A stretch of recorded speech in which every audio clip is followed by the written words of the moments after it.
Taa 21st February 2022 for Monday. Yeah, easy Agulu. Anambra local government, Anambra state. Okay, but in the dry. I sit at home. Everywhere the dry. And I want to say Monday sit at home. IPOB. Yeah, pichang video nkageta uzo gara Ekwulobia. Nka wulu nke galaka, nke galaka. Everywhere the lonely, the very dry. Wala if Awka na go here na jumwa ya aga. Odi ekwo no si ekwo. Ikai jana kunu na aguga we but amala na esibu.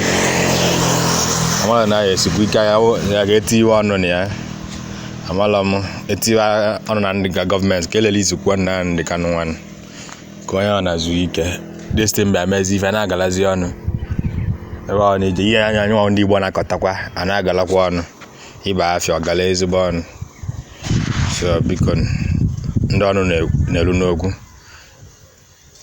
ndị Igbo niile bikon ko onyala aka na kesi bikon ekenekwa m unu ụtụtụ ọma.